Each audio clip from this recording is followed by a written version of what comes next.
Hello everyone, कैसे हैं आप सब। I Anirudh Sharma, corporate trainer and research analyst of Swastika Investmart limited. अच्छा, आज के इस वीडियो को स्टार्ट करने से पहले मैं आप लोगों के साथ अपने बचपन का एक किस्सा शेयर करना चाहूँगा। ऐसा होता था कि जब भी कोई गेस्ट आता था या कोई रिलेटिव घर पे आता था तो बड़े मज़े आते थे। बट सबसे ज़्यादा मज़ा जब आता था जब वो लोग जाते थे और कुछ पैसे, कुछ नोट हम लोगों को दे के जाते थे कि बच्चों चॉकलेट खाना, टॉफ़ी खा लेना। सबको याद होगा ना, सब लोगों को मिलता होगा इस तरीके से। बट होता क्या था, या तो पापा ले लेते थे या मम्मी अपने पास रख लेती थी, या फिर हमको बोलते थे कि जाओ गुल्लक में डाल दो, ये पैसा काम आएगा। Am I right? I guess आप सभी लोगों के साथ ऐसा हुआ होगा। सो आज के हमारे इस वीडियो का टॉपिक भी कुछ इसी चीज से रिलेटेड है, दैट इज इन्वेस्टमेंट्स। होता ऐसा है कि इन्वेस्टमेंट हम लोग सभी लोग करते हैं और बचपन से हमें सिखाया भी जाता है कि इन्वेस्टमेंट कैसे करना है, इन्वेस्टमेंट क्यों ज़रूरी है।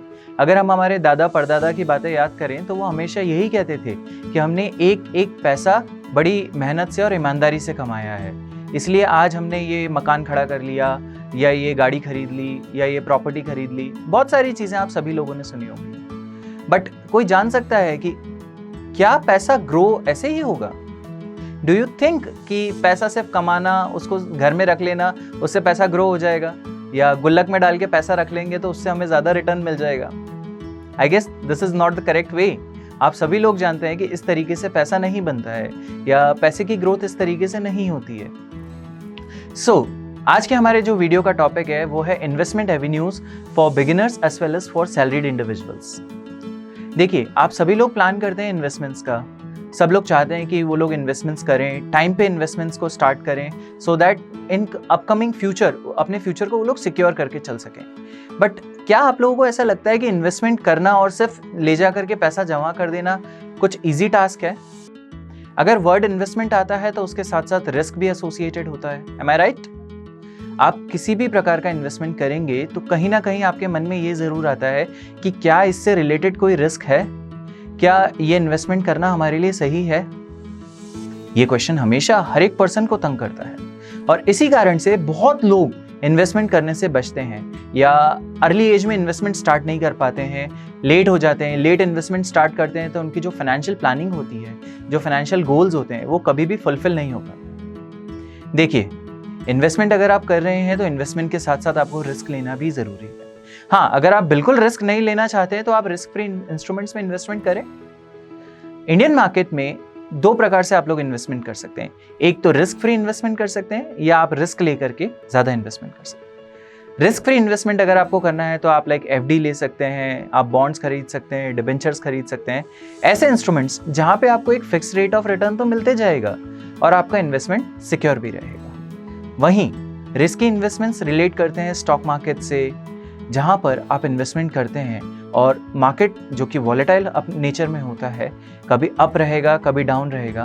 बट अगर आपका नज़रिया लॉन्ग टर्म का है, अगर आपका आउटलुक लॉन्ग टर्म का है, तो आप स्टॉक मार्केट में इन्वेस्टमेंट करके चल सकते हैं। So let's have a look on few investment avenues जो मैंने आप लोगों के लिए सेलेक्ट करे हैं। सो फ्रेंड्स, इन्वेस्टमेंट्स को स्टार्ट करने से पहले मैं एक चीज़ आप लोगों को और बताना चाहूँगा। जब भी हम लोग डिस्कस करते हैं अपनी फैमिली में कि हमें कुछ इन्वेस्ट करना है या कुछ प्लानिंग करना है फाइनेंशियली अपने फ्यूचर को सिक्योर करने के लिए, हमारे पेरेंट्स और ग्रैंड पेरेंट्स की तरफ से हमारे पास सबसे पहला आंसर आता है, प्रॉपर्टी खरीद लो, गोल्ड में इन्वेस्ट कर दो, अरे बैंक में एफडी करा दो। M I right? बट आप लोग खुद सोचिए कि क्या सिर्फ ये तीन इंस्ट्रूमेंट्स आपके फ्यूचर आउटलुक को क्लियर कर सकते हैं? आई गेस नहीं। ऑल्दो ये तीनों इंस्ट्रूमेंट्स बहुत ही ज़रूरी होते हैं हमारे इन्वेस्टमेंट को प्लान करने के लिए, बट सिर्फ हम इन तीन पे रिलाई नहीं कर सकते हैं। सो मैंने इन्वेस्टमेंट्स को 2 से 3 अलग अलग कैटेगरीज़ में बांटा है, जहाँ पे हम रिस्क फ्री इन्वेस्टमेंट्स देख सकते हैं, टैक्स बेनिफिशियल इन्वेस्टमेंट्स हम लोग देख सकते हैं और साथ ही साथ हम रिस्की इन्वेस्टमेंट्स भी देख सकते हैं जिससे हमें रिटर्न थोड़ा सा ज़्यादा मिलेगा। बिकॉज अभी रिसेंटली आप सभी लोगों ने स्कैम 92 देखी होगी और उसका एक बहुत ही अच्छा डायलॉग है, रिस्क है तो इश्क है। सो अगर आप लोग इन्वेस्टमेंट्स को देखते हैं तो थोड़ा सा रिस्क तो सभी लोगों को लेना पड़ेगा। सो फर्स्ट ऑफ ऑल मैं स्टार्ट करना चाहूँगा बिल्कुल हमारे ट्रेडिशनल इन्वेस्टमेंट से, दैट इज़ बैंक डिपॉजिट हो गया, फिक्स डिपॉजिट्स है, एनआरडी। बैंक डिपॉजिट हर कोई करना चाहता है, सिंपल चीज़ है, आप लोग अपना पैसा बैंक में रखते हैं जिस पे आपको 3-4% का क्वार्टरली इंटरेस्ट आप लोगों को वहाँ पे मिलता जाता है। एज सच इतना कोई बड़ा ग्रोथ उसमें नहीं है, बट एक तरीके से ये कह सकते हैं कि हाँ, इन्वेस्टमेंट हमारा सिक्योर है, वहाँ पे कोई रिस्क हमें नहीं रहता है। नेक्स्ट हम लोग जो देखते हैं वो रहता है FD, that is fixed deposit. Fixed deposit bye it's name it is concern कि ये डिपॉजिट हमने जो करा है वो फिक्स कर दिया है। अब यहाँ पे आपका जो पैसा रहेगा वो रखा रहेगा, चाहे वो फिर 2 साल के लिए हो, 4 साल के लिए हो, 5 साल के लिए हो, 10 साल के लिए हो। आप अपने पैसे को क्या करते हैं, एक सिक्योर वे में बैंक के अंदर इन्वेस्ट करके रख देते हैं।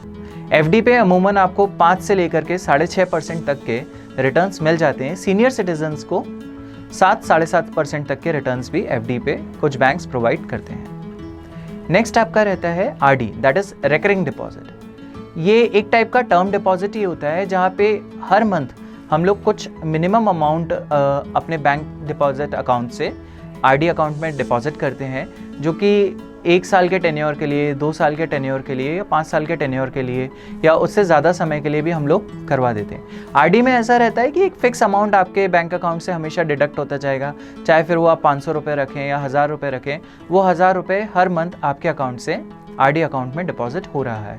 अच्छा, RD अकाउंट पे जो आपको रिटर्न मिलता है वो as similar to your FD रहता है। अब बात आती है एक और ट्रेडिशनल इंस्ट्रूमेंट की।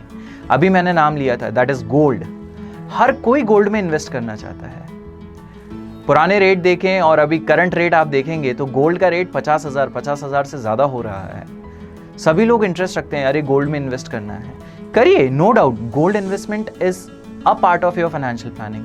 बट अगर आप लोग डायरेक्टली फिजिकल गोल्ड परचेज नहीं कर सकते हैं तो गवर्नमेंट के through issued SGBs, that is sovereign gold bond, आप उसमें इन्वेस्टमेंट कर सकते हैं। वो भी एक सेफर इंस्ट्रूमेंट रहेगा जहाँ पे आप 1 ग्राम गोल्ड से इन्वेस्टमेंट स्टार्ट कर सकते हैं और इसका प्योरिटी लेवल आपका 99.5% तक प्योर रहता है। नेक्स्ट अब बात आती है ऐसे इंस्ट्रूमेंट्स की जो हर एक सैलरीड इंडिविजुअल चाहता है, दैट इज इन्वेस्टमेंट हम ऐसी जगह करें जहां से टैक्स में हमें बचत मिल सके।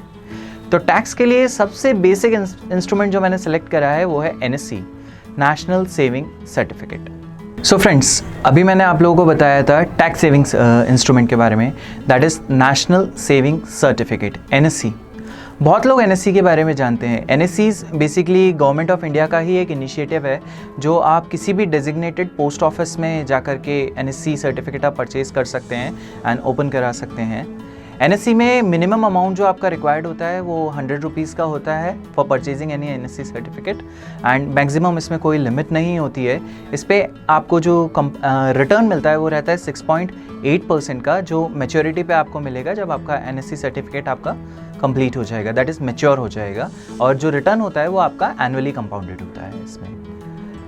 इस NSC में आपको 1.5 lakh rupees, that is under section 80C tax में आपको उतना अमाउंट का रिबेट भी मिलता है। हर एक इंडिविजुअल के लिए टैक्स सेविंग बहुत ज़रूरी होती है, तो NSC के साथ साथ आप चाहें तो ELSS, that is equity link saving schemes में भी आप इन्वेस्टमेंट कर सकते हैं। इसमें 3 साल का लॉक इन पीरियड होता है और इस लॉक इन पीरियड के साथ साथ आपका फंड जो रहता है वो टैक्स बेनिफिट में अवेल हो जाता है, दैट इज़ आपको उसमें टैक्स रिबेट मिल जाता है। Now coming to the next point, that is retirement planning. बहुत ज़रूरी है बॉस, आज की मार्केट और आज की कंडीशंस को देख करके रिटायरमेंट प्लानिंग बहुत ज़रूरी है। सो रिटायरमेंट के लिए मैंने एक मेजर इंस्ट्रूमेंट आप लोगों का सिलेक्ट करा है, that is PPF, public provident fund. ये किसी भी डेजिग्नेटेड बैंक या पोस्ट ऑफिस में आप ओपन करा सकते हैं आपका PPF अकाउंट।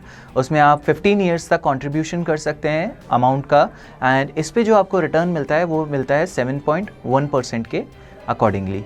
ठीक है ना, 7.1% फ्यूचर में काम ही आएगा। अब चलते हैं कुछ ऐसे इंस्ट्रूमेंट्स में जो थोड़े से रिस्की भी हैं और रिस्की के साथ साथ लॉन्ग टर्म बेनिफिट इनमें बहुत अच्छे होते हैं। एंड यस, मैं बात कर रहा हूँ mutual funds and equity stocks की। म्यूचुअल फंड्स, आप सभी लोग जानते हैं म्यूचुअल फंड्स, बहुत बड़ा टैगलाइन आता है, mutual funds are subject to market risk, please read the offer document carefully. या I know that mutual funds risky होते हैं, बट सबसे बड़ी चीज़ वहीं बात आती है कि आपका ऑब्जेक्टिव कितना है। आपका ऑब्जेक्टिव शॉर्ट टर्म का है या लॉन्ग रन का है। अगर आपका ऑब्जेक्टिव शॉर्ट टर्म का है तो फिर आप शॉर्ट टर्म फंड्स यूज़ कर सकते हैं, अल्ट्रा शॉर्ट टर्म फंड्स में आप इन्वेस्टमेंट कर सकते हैं, ओवरनाइट फंड्स में आप इन्वेस्टमेंट कर सकते हैं जिसमें एक फिक्स रेट से आपको रिटर्न मिल जाएगा। बट अगर आपका ऑब्जेक्टिव लॉन्ग टर्म का है तो लॉन्ग टर्म के लिए आप इक्विटी लिंक्ड फंड्स खरीदें या आप सेक्टोरियल बेसिस फंड्स आप ले सकते हैं, थीमेटिक बेस म्यूचुअल फंड्स आप ले सकते हैं, लार्ज कैप फंड में आप इन्वेस्ट कर सकते हैं, डाइवर्सिफाइड इक्विटी फंड्स में आप इन्वेस्टमेंट कर सकते हैं और इनका on an average longer term return आपको 15 to 18% के अकॉर्डिंगली मिल जाएगा। अच्छा, म्यूचुअल फंड्स में भी आप 2 पार्ट में इन्वेस्टमेंट कर सकते हैं। अगर आप रिस्क टेकर हैं तो आप इक्विटी रिलेटेड म्यूचुअल फंड्स में इन्वेस्टमेंट कर सकते हैं। अगर आपको लगता है कि हमें ज़्यादा रिस्क नहीं लेना है तो आप डेट फंड में इन्वेस्टमेंट कर सकते हैं, जिसमें आप लाइक बॉन्ड्स हैं, डिबेंचर्स हैं, ऐसे इंस्ट्रूमेंट्स जो आपको एक फिक्स्ड अमाउंट का रिटर्न आपको प्रोवाइड करेंगे। तो मैं आप लोगों को बता रहा था कि जो म्यूचुअल फंड्स होते हैं उसमें आप लोग 2 तरीके से इन्वेस्टमेंट कर सकते हैं। एक तो लमसम इन्वेस्टमेंट आप कर सकते हैं, दैट मीन्स वन शॉट आप चाहें तो आप जो भी आपका प्लान्ड अमाउंट है 10,000, 20,000, 50,000, 1 लाख एंड सो ऑन, जो भी आपका अमाउंट है आप वन शॉट लमसम अमाउंट उसको इन्वेस्ट कर सकते हैं। नेक्स्ट आपका होता है SIP, सिस्टमैटिक इन्वेस्टमेंट प्लान।